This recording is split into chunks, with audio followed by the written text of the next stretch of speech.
రాయించున్నాడు. దేవుని నామానికి మహిమ కలుగును గాక. హల్లెలూయా. కీర్తనలు 91 కీర్తన 14 వచనం చదువుకుందాం. అతడు నన్ను ప్రేమించుచున్నాడు గనుక నేనతన్ని తప్పించెదను.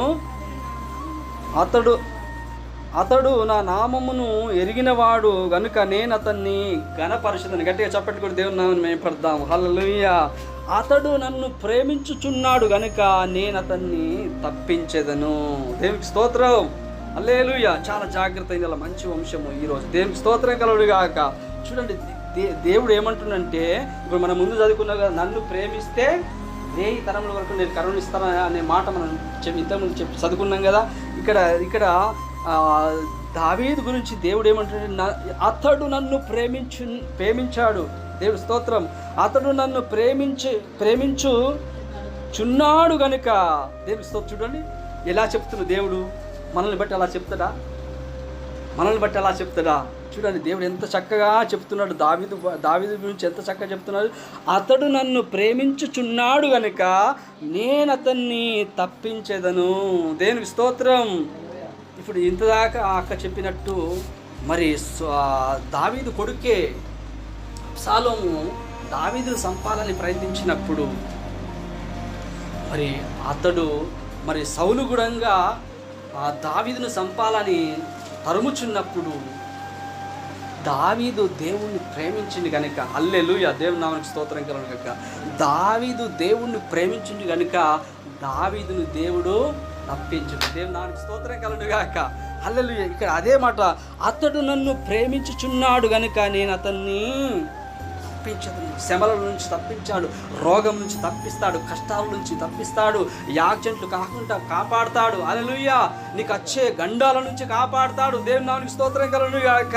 మనకు వచ్చుతున్న ప్రతి ఒక్క శత్రు బాణాల నుంచి, శత్రు శ్రమల నుండి మరి రకరకాలుగా దావీదును చంపాలని ఎన్నో కుట్రలు పండిండ్రు. కానీ దావీదు ఎంతమంది హింసించిన, ఎన్ని కష్టాలు పెట్టినా కానీ దేవుణ్ణి ప్రేమించడం మాత్రం ఎక్కడ కూడా తగ్గలేడు. దేవునికి స్తోత్రం కలుగును గాక. ఈ విషయం జ్ఞాపకం పెట్టుకోవాలి. ఎప్పుడైనా కానీ మనకు శ్రమలు ఎదురవుతున్నప్పుడు, కష్టాలు బాధలు గుండా మన జీవితము వెళ్ళుచున్నప్పుడు మనము దేవుణ్ణి ప్రేమించడం మాత్రం ఎప్పుడు కూడా మన జీవితంలో తగ్గకూడదు. హల్లెలూయా.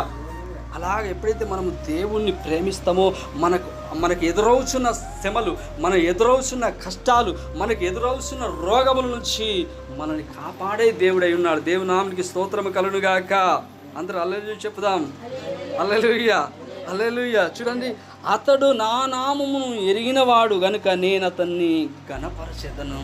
హల్లెలూయా. నా నామమును ఎరిగినవాడు దావీదు. హల్లెలూయా. నేను ఇలాంటి దేవుణ్ణో దావీదు ఎరిగినవాడట. హల్లెలూయా. అతడు నా నామమును, ఏ నామము? యేసు నామము. హల్లెలూయా.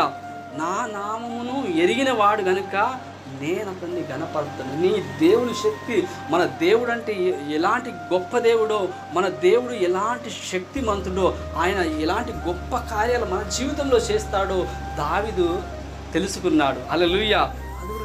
దేవుడు అంటున్నాడు, నా నామమును ఎరిగినవాడు కనుక నేను అతన్ని అందుకే గొర్రెల కాపర్ నుంచి రాజుగా చేసేసాడు దేవుడు. దేవుడు నాడు స్తోత్రం కలుగును గాక. హల్లెలూయా. దేవుడు చూడాలి ఎంత గొప్ప దేవుడు అండి. హల్లెలూయా. అలాగే మనం ప్రేమించే ఎక్కువగా మనము దేవుని ఎప్పుడైతే ప్రేమిస్తామో దేవుడు మనల్ని ఘనపరుస్తాడు, మనల్ని ఆశీర్వదిస్తాడు. దేవునికి స్తోత్రం కలుగును గాక. హల్లెలూయా. చూడండి, సామెతలు 8:17 వచనం.